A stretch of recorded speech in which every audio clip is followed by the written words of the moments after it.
हमारे इस channel Nishad music fan को लाल रंग का बटन दबाकर चैनल को सब्सक्राइब करें और नए नए गाना जल्द ही सुनने के लिए इस बेल आइकन के घंटी को दबाएं ताकि हमारा सभी गाना आप तक पहुंचे बिल्कुल फ्री। धन्यवाद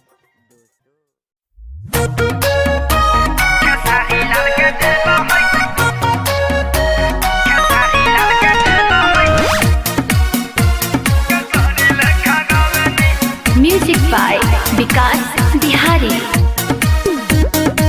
माँ अम्बे रिकॉर्डिंग स्टूडियो आमी। पूरा भोजपुरी उनका दिलों में बसावे नहीं बाबू आवाज में चिन्होता।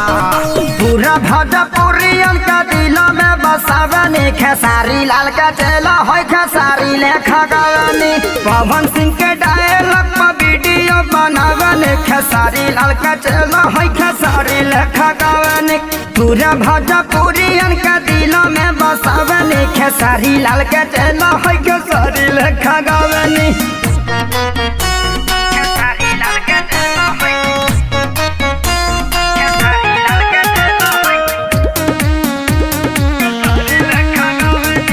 Presented by Fast Music।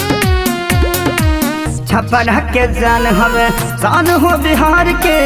चल जाला गोल जबा निकले ले झाड़ के। छप्पन के जान हमें शान हो बिहार के।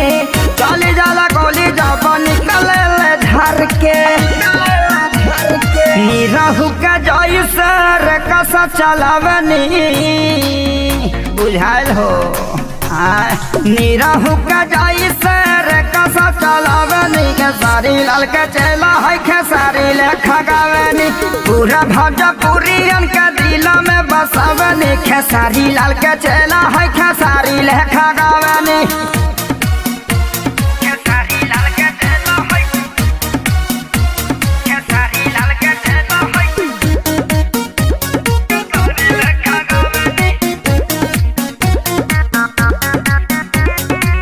कम पड़ जाए कुछ करी का बड़ाई।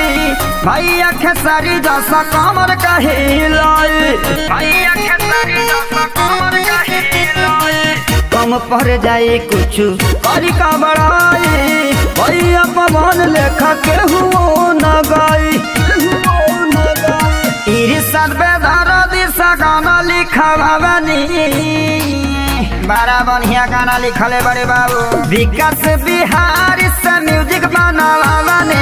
काकू हमार नाम हो खेसारी लेखा गावनी। पूरा भोजपुरी उनका दिलों में बसावनी। खेसारी लाल का चेला है खेसारी लेखा गावनी।